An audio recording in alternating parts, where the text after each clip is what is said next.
Today we're standing at Couchiching Beach Park, as it's known today. As you can see, this sign says Couchiching Park, what it was known at that time.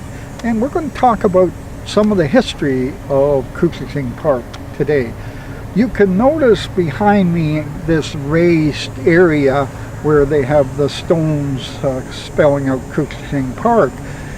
The significance of that was the original site, 13 acres of a facility for the physically disabled.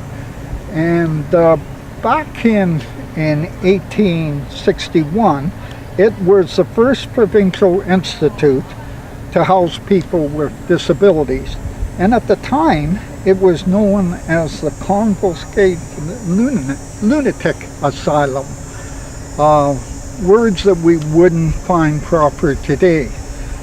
The institute stood here and was closed by 1870 for about 6 years. 1861, along the beach here, we also had a sawmill. By 1850, settlers were coming to Aurelia, a lot of logging going on at the time, cutting the big trees. And so we had the sawmill, and we had this facility, this provincial institute for disabled people.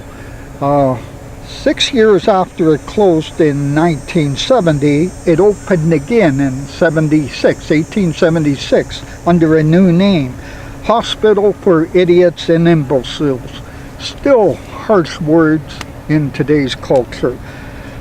By 1877, under the new, the appointed director, Dr. Alexander Beaton, a facility was opened for the School of Development Disabled, revolutionary concept at that time.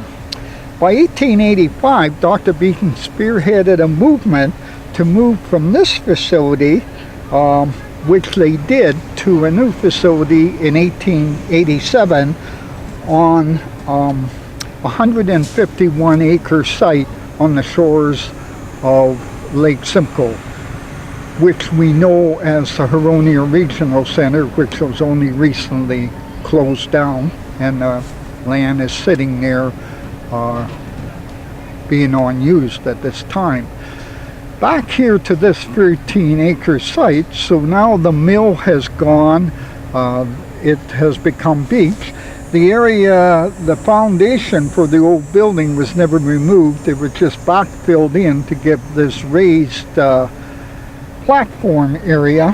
And what started with this administration building has been added to over the years.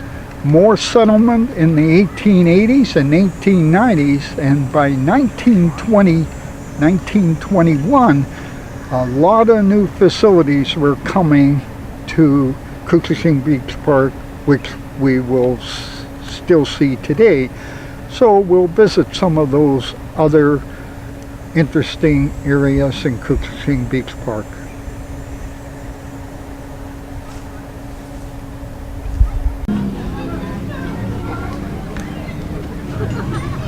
So Couchiching Beach Park is starting to form now. Around 1887, the facility has moved to the new HRC building, and the bandstand here was one of the first buildings. In 1909 it was built, and we have this plaque that was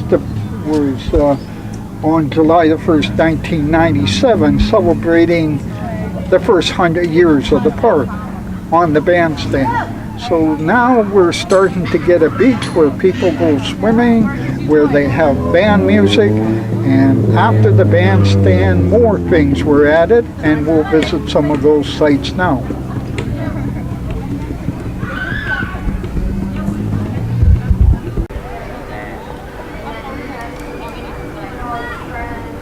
Soon after the bandstand, this shade structure was built here, so that people could sit on the edge of Lake Couchiching and listen to band music during the Sundays and sunny days throughout the summer.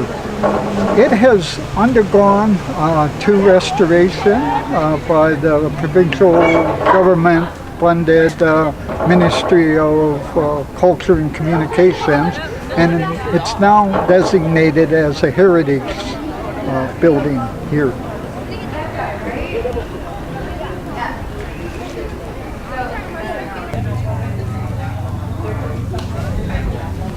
So if you come into Couchiching Beach Park to swim during the day in Lake Couchiching and then listen to the bandstand music under the shade pavilion, you might want a picnic shelter. So now picnic shelters are being built where people can bring their own lunch baskets and have a picnic and spend the whole day at Couchiching Beach Park.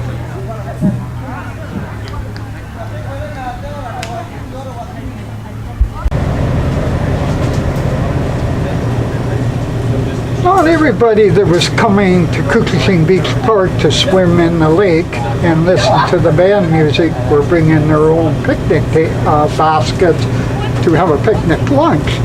Some were actually coming up from Toronto on the train to the station just behind us here, and that's when in 1920 George French had the idea of building a little concession stand here called French's Stand, where he sold hot dogs and ice cream.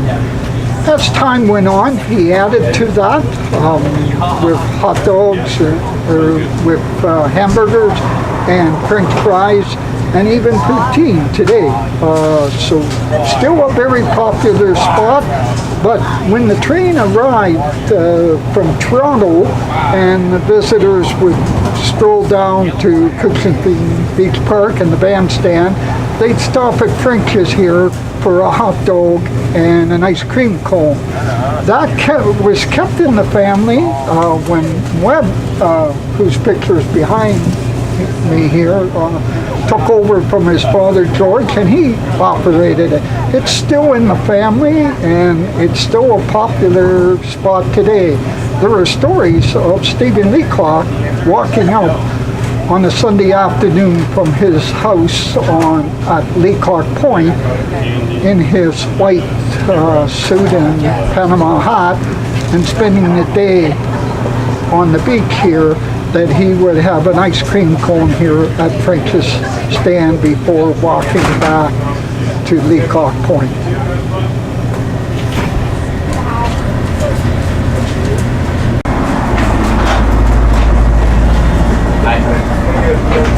So before we leave the French's Stand, I'm getting an ice cream cone like many of the visitors did in 1920 when they visited here, and just like Stephen Leacock did. We will now go back to the park and visit some more areas.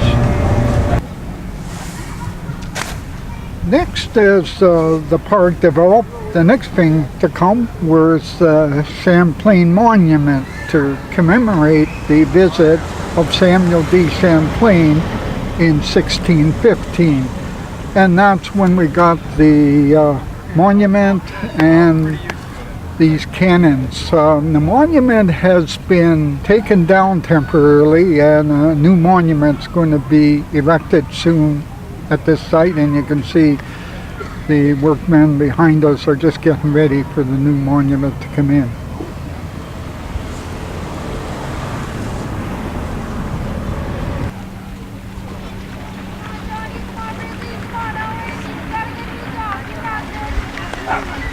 Today, a hot day in the summer, the beach is the most important feature, and you can see many people enjoying the beach, going for a swim. The lifeguards are on duty, the snack bar in behind.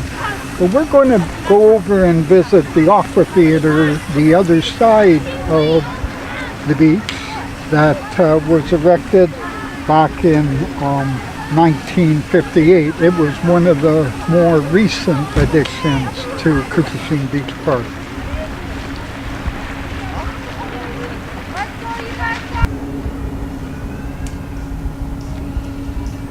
Behind me is the Rotary Aqua Theater that was built in 1958. And every Sunday evening we have concert here. Today there's only the Ringbill Gulls and me here in the park. But on Sunday night this becomes a popular place with the big name bands of the area, and all these seats are filled as they listen to concert music. Another feature of Couchiching Beach Park.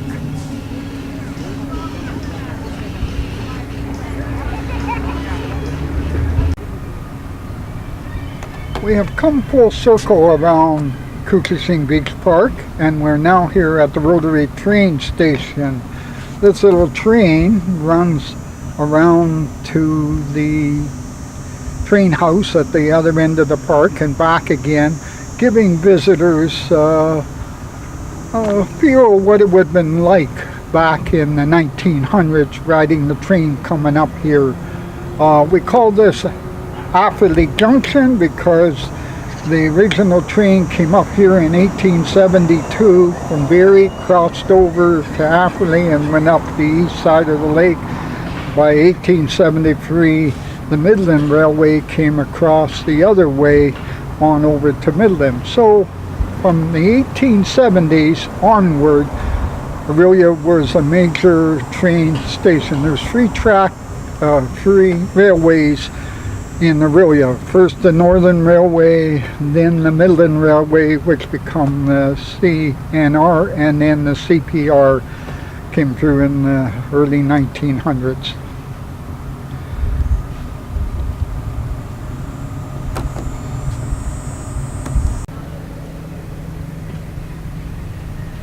So now we're back where we started earlier today at the sign, Couchiching Beach Park. And we've done a circle of some of the man-made features that makes Couchiching Beach Park so popular today. We are going to do another one in this series, and where we do the natural features of Couchiching Beach Park. There were several beautiful old trees and shrubs in this area and other natural features, and that'll be another video. So thanks for watching the history of Couchiching Beach Park.